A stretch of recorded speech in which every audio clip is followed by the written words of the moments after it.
Hello everyone, my name is Steven, and welcome to this Poshier tutorial. Today I'll show you how to open and close your register so you can accurately track all transactions throughout your shift.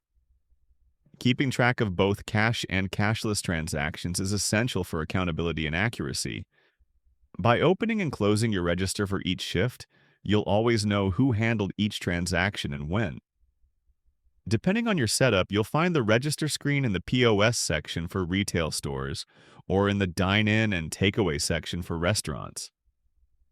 Here's what your staff will see when starting a new shift in Poshier.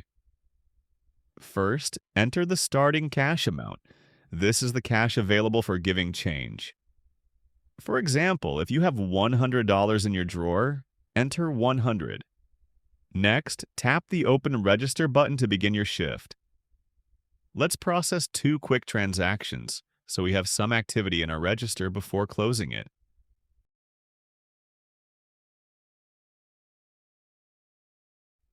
To view your register summary, tap this button to open the register info page. Here you'll see shift details such as the start date and time, staff name, shift number, and transaction count. Here's the cash summary such as the opening amount, cash sales, refunds, and the expected cash in the drawer.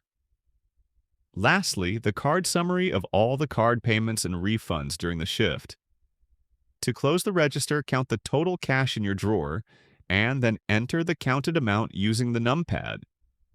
If the expected amount is $111 but you enter $110, Poshier will alert you that you're $1 short.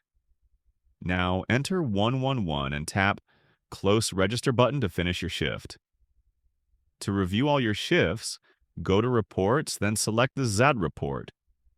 Here you'll see a list of all register shifts. Tap any shift to view more details. That's all there is to it. If you found this video helpful, please download Poshier from the App Store and give it a try. Thank you for watching, and I'll see you in the next video. Goodbye.